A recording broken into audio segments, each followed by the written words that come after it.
আমার নাম রবিন। বাবা মার সাথে শহরের একটা মহল্লায় থাকি। শহরের নাম করা স্কুলে পড়ি। ভালো ছাত্র হিসেবে বেশ নাম আছে আমার। শিক্ষকরাও দারুণ পছন্দ করে আমাকে। লেখাপড়ার পাশাপাশি খেলাধুলা, আবৃত্তি, ছবি আঁকায় আমি সবার থেকে এগিয়ে। স্কুলের সবাই বেশ পছন্দ করে আমাকে, শুধু অভি ছাড়া। অভি আমারই ক্লাসমেট। দুষ্টু বললে কম বলা হবে, অভি ছিল মহা দুষ্টু। সে প্রতিদিন আমাকে কোনো না কোনো বিপদে ফেলতো। কিরে সেরা ছাত্র, কি করছিস একা একা? কিছু না, এমনি দাঁড়িয়ে আছি। তোরা? ভাবলাম তোর সাথে একটু আলাপ করি। তুই তো আবার আমাদের সাথে বন্ধুত্ব করতে চাস না। তোরা তো একটু না হয় দুষ্টুমিই করি, তাই বলে আমরা কি তোর বন্ধু না? চলি রে রবিন, এখনই ঘন্টা পড়বে, ক্লাসে যাই। এভাবে রোজ আমাকে জ্বালাতন করে। আমি যাতে এইসব কথা স্যারদের না বলি সেজন্য হুমকিও দেয়। আমি ভয়ে কাউকে বলতে পারি না, নীরবে সহ্য করতে হয় এসব অত্যাচার। জামায় কাদার দাগ নিয়ে বাসায় ফিরলাম। বাবা মা তো দেখেই রেগে গেলেন। তোমার জামায় এত কালি এলো কোথা থেকে? এ কোনোভাবে হয়তো লেগে গেছে মা। এই কালি কি আর উঠবে? এগুলো কি শুরু করেছো তুমি? আজ ঘড়ি, কাল স্কুল ব্যাগ, এক একদিন এক একটা নষ্ট করে বাড়ি ফেরো।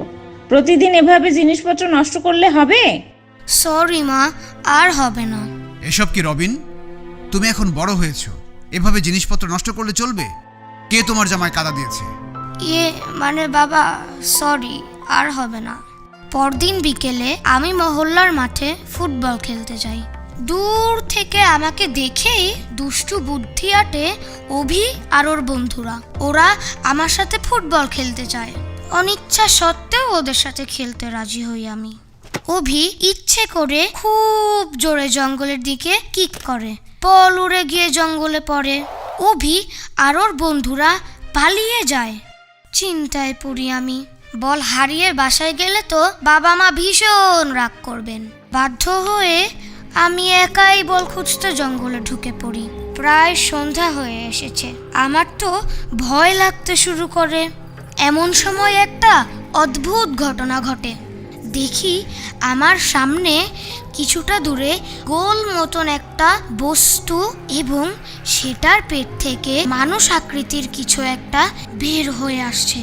ওটার হাতে ফুটবল, হাত পা সব কিছু মানুষের মতো, কিন্তু মুখটা অন্যরকম।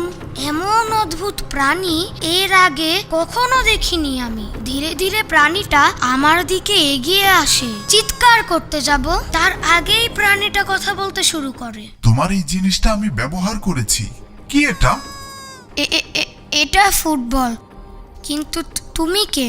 প্রাণীটা আমাকে জানায় আমি মহাকাশের দূরের এক গ্রহ থেকে পৃথিবীতে ভ্রমণে এসেছি, কিন্তু এই জঙ্গলের কাছে আমার স্পেসশিপটা খারাপ হয়ে যায়। গোল মতো কিছু একটা দরকার ছিল, স্পেসশিপটা মেরামত করতে। তোমার ফুটবলটা জঙ্গলের মাঝে পেয়ে সেটাকে কাজে লাগাই আমি। আমার ভয় কাটানোর জন্য বিভিন্ন গল্প করতে থাকে। এক পর্যায়ে ওটা জানতে পারে অভি আর ওর সঙ্গীদের অত্যাচারে আমি ভীষণ কষ্ট পাচ্ছি। এলিয়েনটা আমাকে একটা ব্রেসলেট উপহার দেয়, বলে দেয় যখন অভি আর ওর বন্ধুরা তোমার কাছে আসবে তখন এই ব্রেসলেটটা পরে নেবে। আশা করি এটাতে তোমার উপকার হবে। এরপর এলিয়েনটা বিদায় নিয়ে চলে যায়। আমি হাত নেড়ে বিদায় জানালাম। পরদিন স্কুলে ঢোকার আগে ব্রেসলেটটা পরে নেই। ফুল হাতা শার্ট পরে থাকায় সেটা কেউ দেখতে পায় না। আমাকে দেখেই দুষ্টু বুদ্ধি আটে অভি। ও একটা ইটের টুকরো ছুঁড়ে মারে আমার দিকে। টুকরোটা কিছু দূর এগিয়ে আবার ফিরে অভির মাথায় আঘাত করে। ক্লাসরুমে আবার আমাকে বিরক্ত করা শুরু করে। পেন্সিল দিয়ে আমাকে খোঁচাতে গিয়ে পেন্সিলটাই ভেঙে দু টুকরো হয়ে গেল।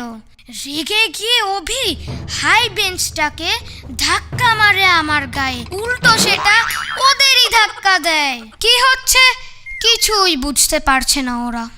দৌড়ে পালায় ক্লাসরুম থেকে।